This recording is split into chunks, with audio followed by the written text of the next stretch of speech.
Hey guys, what's up? It's Rygar the Destroyer, and today we're going to be taking a look at the Walgreens exclusive Clone Commander Obi-Wan Kenobi from the Star Wars Black Series. Now this guy is really cool, but before we take a closer look at him, let's go ahead and take a look at his packaging.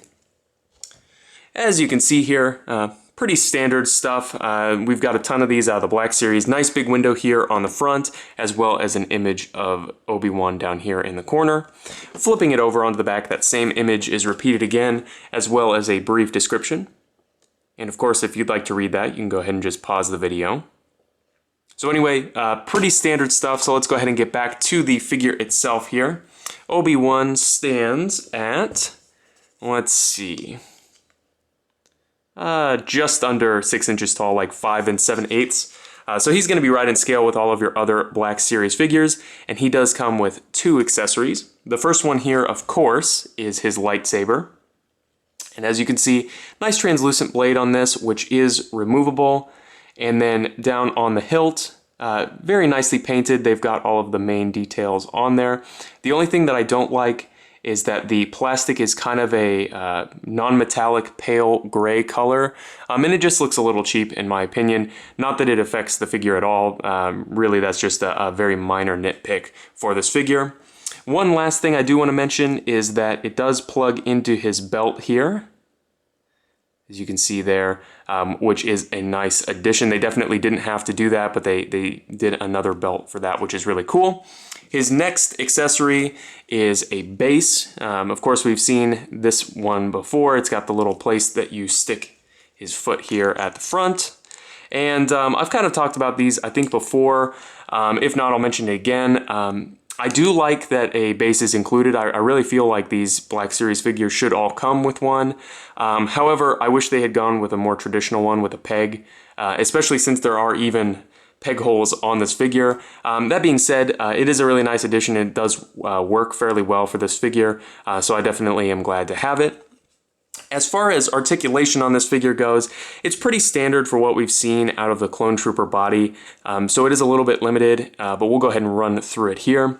He's got a ball peg in the head and then a hinge in the neck for really nice range of motion. And while we're here, I do want to mention what a fantastic job they've done on this Obi-Wan face here.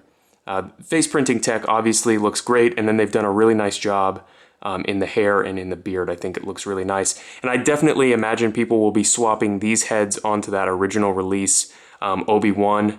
So definitely keep that in mind if you are a customizer.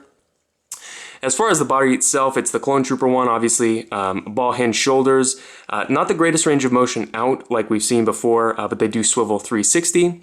He's got a bicep swivel, double jointed elbows. You know, like the other Clone Troopers, you only get 90 degrees out of it, which is a little disappointing, but it is workable. At the wrist, he has hinges. Let me see if I can get it. Yeah, on this side it runs horizontally through the hand, and then on this side I believe it runs vertically. Yes, it does. One thing, another kind of small annoyance on this figure is that he's got a trigger finger, which I think looks a little strange when you've got him posed with the lightsaber, so you can always just switch it over to this hand, I guess. At the torso, it feels like a single ball peg, a really nice range of motion there, and it isn't interrupted by these fabric pieces. They are floating free underneath this belt, which allows them a little bit of motion so that you won't tear them when you pose the figure. At the hips, he's got T-jointed hips, nice range of motion there, as well as a nicely hidden thigh swivel, double jointed knees, and then hinged ankles with an ankle rocker. So overall, pretty standard for what we'd expect out of this Clone Trooper body. Not great, but pretty well done. One last thing that's just a minor gripe on this figure is the cape. I feel that it looks a little cheap, just the fabric they chose. Doesn't have the greatest quality to it. I wish they had spent a little bit more money to get something a little bit nicer, but other than that, this figure is really cool, definitely unique, and a real cool addition to any Black Series display. So definitely recommend picking this one up if you can find it. And if you have any comments or questions, please leave them down in the comment section below.